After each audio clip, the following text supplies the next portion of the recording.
दोस्तों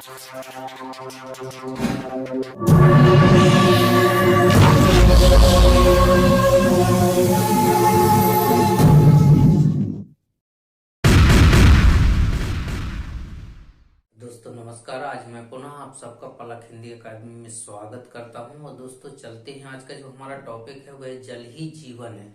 जल ही जीवन जो निबंध है इस निबंध की आज रूपरेखा तैयार करेंगे। कैसे करते हैं रूपरेखा तैयार, तो आप लोग भी जल्दी से जल्दी कॉपी और पेन लेकर तैयार हो जाएं और मेरे साथ देखें और लिखते चलें। दोस्तों तो विषय है, देखिए जल ही जीवन है, आपके सामने बोर्ड पे लिखा हुआ है जल ही जीवन है। तो हम विषय का नाम डालेंगे जिस विषय पर हम निबंध लिख रहे हैं, और इसके बाद फिर हम क्या करेंगे, उदाहरण लिखेंगे। दोस्तों उदाहरण आपको जरूर याद करना है, जैसे भी हो उदाहरण याद करना है, क्योंकि उदाहरण के बिना निबंध लिखने से कहते हैं कि अधूरा अधूरा सा निबंध लगता है। और अगर इस तरह से आपने उदाहरण याद करके और निबंध में उदाहरण दे दिए तो निबंध बहुत ही अच्छा और सुंदर और आकर्षक बन जाता है, जिससे आपको पूरे के पूरे नंबर मिलने के चांस हो जाते हैं।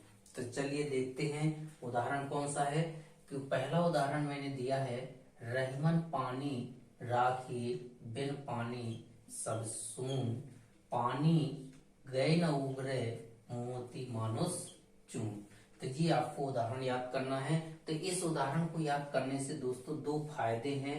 एक तो आपका दोहा छंद जो है वो कंप्लीट हो जाएगा, और दोहा छंद के साथ साथ है आपका निबंध का एक उदाहरण भी याद हो जाएगा। तो इस तरह से इस उदाहरण को आपको याद करना ही है।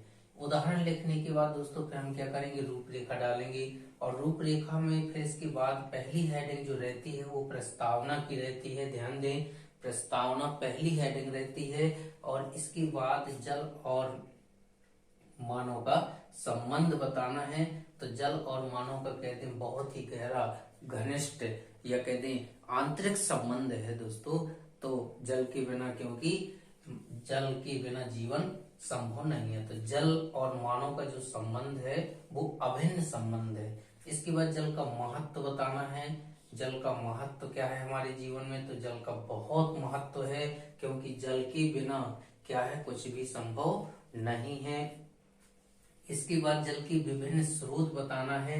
जल के विभिन्न स्रोत कौन कौन से हैं, तो जल हमें कहां कहां से प्राप्त हो सकता है, ये जल के स्रोतों के नाम बताना है। इसके बाद जल का अभाव, हमारे जीवन में जल का अभाव मतलब हमारे सामने भी कह दें, सारे संसार में देख लें कि आज जल की समस्या बनी हुई है। तो जल का अभाव या फिर कह दें जल की समस्या, तो समस्या ही है ये दोस्तों, जो यहाँ पर अभाव है ये समस्या ही है, जल की समस्या या जल का अभाव कह दें। तो आज हमारे सामने दिन प्रतिदिन कह दें जल की समस्या उत्पन्न होती जा रही है, क्योंकि इसका कारण है वनों की आधाधुंध कटाई और जल संरक्षण का कोई उपाय न होना। इसके बाद जल की समस्या का समाधान, हमारे सामने जो जल की यहाँ समस्या उत्पन्न हुई है इसका समाधान क्या होगा, तो इसका समाधान बताना है कि जल संग्रह के लिए हमें उपाय करना है। बड़े बड़े कुंड, कुएं या फिर कह दे तालाब आदि में जल संग्रहित करना है। ज्यादा से ज्यादा जो जल है उसको हम वर्षा के जल को या फिर नालियों आदि के जल को क्या करना है, संग्रहित करना है, एकत्रित करना है। तो जिससे जो जल का स्तर है क्या होता है, ऊंचा उठता है। और सबसे बड़ी समस्या का समाधान होगा पेड़, अधिक से अधिक पेड़ों को लगाने का प्रयास करना है।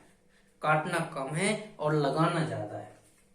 इसके बाद दोस्तों क्या करना है, उपसंहार लिख देना है। और उपसंहार लिखने के बाद देखिए फिर से आपको उदाहरण याद करना है।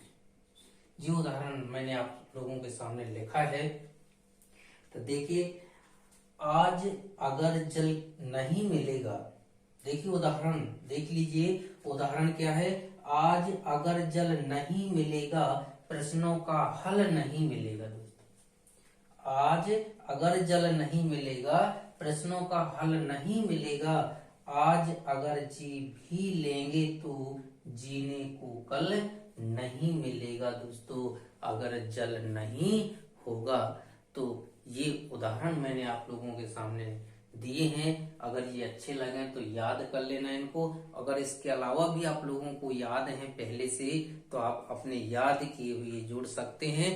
लेकिन इसी तरह से आपको एक पेज में रूपरेखा बनाना है निबंध लिखने के पहले। ये ध्यान दें क्योंकि इस तरह से लिखने से नंबर आपको पूरे के पूरे परीक्षा में मिल जाते हैं। तो यदि दोस्तों ये मेरा वीडियो आपको अच्छा लगे तो लाइक शेयर और सब्सक्राइब जरूर कर दें।